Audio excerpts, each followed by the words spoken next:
आज मैं आपको एक ऐसे रहस्य की कहानी सुनाने जा रहा हूं जो गरुड़ पुराण, कर्म सिद्धांत और हमारे जीवन के सबसे गहरे अनुभवों से जुड़ी है। बहुत समय पहले की बात है। एक आत्मा थी, नाम मान लेते हैं आरव। आरव एक अच्छा इंसान था, दयालु, मेहनती और सच्चा। लेकिन उसके जीवन में एक अजीब पैटर्न था। जहाँ भी वो प्यार करता, वहाँ उसे अपमान मिलता। जहाँ वो भरोसा करता, वहाँ उसे धोखा मिलता। पहले प्रेम में टूटा, फिर सगाई टूटी, फिर शादी हुई और वही कहानी दोहराई गई। पत्नी के होते हुए भी वो अकेला था। घर था, लेकिन शांति नहीं थी। रिश्ता था, लेकिन सुकून नहीं था। रातों को वो छत की ओर देखकर सोचता, मैंने किसका क्या बिगाड़ा था। साधु का रहस्योद्घाटन। एक रात बहुत टूटे मन से वो एक पुराने मंदिर पहुंचा। वहां एक वृद्ध साधु बैठे थे। न कोई परिचय, न कोई सवाल। साधु ने बिना देखे कहा, तू इस जन्म की गलती नहीं भुगत रहा है बेटा, तू पिछली कहानी का आखिरी पन्ना पढ़ रहा है। आरव सन्न रह गया। साधु ने कहा, गरुड़ पुराण बताता है कि हर आत्मा जब नया जन्म लेती है तो वो खाली नहीं आती। वो साथ लाती है अधूरे वादे, टूटे विश्वास और वे रिश्ते जिन्हें बीच में छोड़ दिया गया था। पिछले जन्म में आरव शक्तिशाली था। उसने प्रेम पाया, लेकिन उसे हल्के में लिया। जिसे उसने समझ लिया था, वही आत्मा आज उसे सबक सिखाने आई थी। इस जन्म में वही आत्मा उसकी पत्नी बनकर आई। साधु बोले, तुम्हें जो रोज ताना देती है, जो तुम्हें छोटा महसूस कराती है, वो कोई दुश्मन नहीं है, वो एक अधूरा हिसाब है। मुक्ति का मार्ग, कर्म और क्षमा। आरव गुस्से में बोला, तो क्या मैं पूरी जिंदगी यूं ही भुगतता रहूं? साधु मुस्कुराए।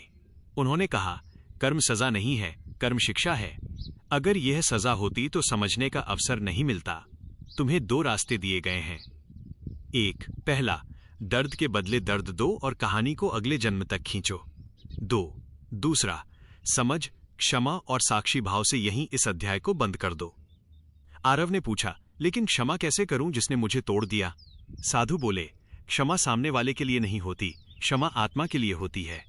जब तक तुम बदला चाहते हो, तब तक तुम उसी रस्सी से बंधे हो जिससे वह बंधी है। हिसाब का अंत। उस रात आरव घर लौटा। पत्नी सो रही थी। चेहरे पर थकान थी, आंखों के नीचे वही दर्द जो उसके भीतर भी था। पहली बार उसने उसे दुश्मन की तरह नहीं, एक थकी हुई आत्मा की तरह देखा। उसने मन ही मन कहा, तारांकन, अगर मैंने तुम्हें कभी दुख दिया तो आज उसे स्वीकार करता हूं। अगर तुम मुझे दुख दे रही हो तो मैं उसे पूरा मानता हूं। अब हमारा हिसाब पूरा हुआ। कुछ महीनों में बिना किसी लड़ाई के, बिना किसी जहर के रिश्ता शांत हो गया। न प्रेम बचा, न नफरत, बस एक स्वीकृति।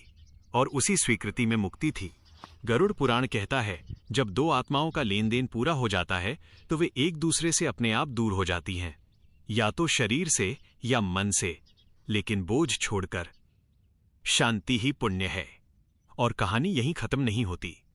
कुछ साल बाद आरव के जीवन में एक नया रिश्ता आया। इस बार कोई पागलपन नहीं था, कोई अंधापन नहीं था, बस शांति थी। साधु के शब्द याद आए, जहां शांति है वही पुण्य अनुबंध है।